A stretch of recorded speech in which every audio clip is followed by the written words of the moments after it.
Moving on to Syria, where anti-government protests have erupted in the southern city of Sweida.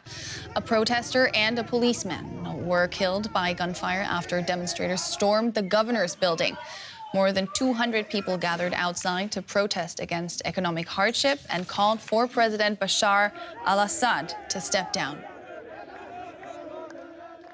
Let's bring in Christine Hellberg. She's a freelance journalist and Middle East analyst who specializes in Syria. Ms. Hellberg, welcome. Tell us, what are these protests about?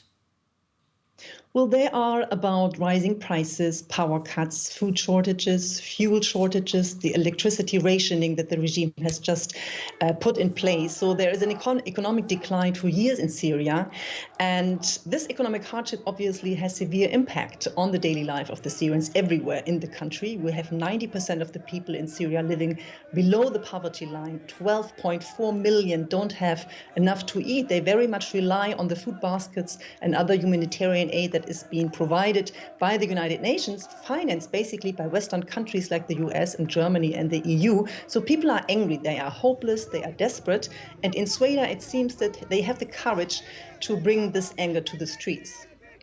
The Sweida region, though, is the heartland of the Druze community, and they've largely kept out of the country's long-running civil war. Could this be about to change?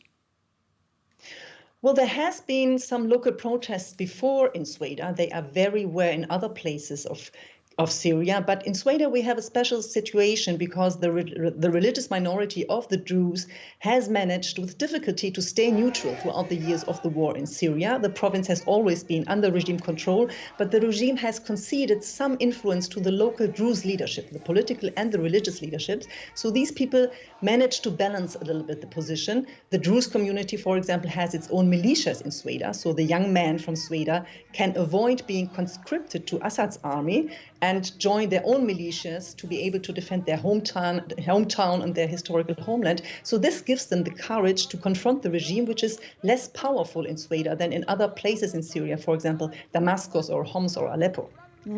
How nervously is the regime watching this? Assad's power is built on fear, and it's built on the brutal force of the security apparatus. So people are being afraid of being detained and tortured. So if the suffering now gets so bad that people don't mind being killed, then this really could turn into a problem for Assad. And there's an interesting point here, because if you look at the demonstrators now in Sweida, they are in their majority under 30 years old, which means that they were children during the time of the revolution of 2011. So these people carry on the legacy by chanting the same slogans, taking down the pictures of Bashar al-Assad like we saw in 2011, 2012. So this new generation knows nothing but war, and they as well blame the regime, and they hold Assad personally responsible for his failure to resolve the economic crisis. So this means that the protests can repeat themselves anytime, and the revolution might not be over, and it might even be passed on to a next generation.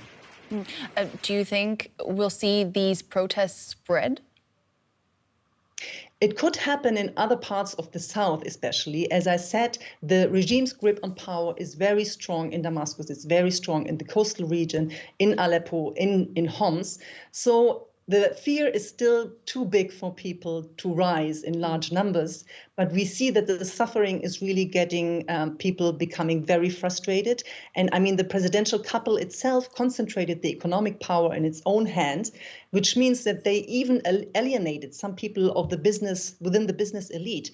If we talk to businessmen in Damascus or Aleppo who are or used to be strong allies of the regime, they even feel pressured because this regime tries to press money out of them. They have to pay high taxes now, and this brings them obviously to a point when they say, okay, we cannot stand with this regime anymore. So this is a dangerous game. Bashar al-Assad and his wife are just trying to use these people.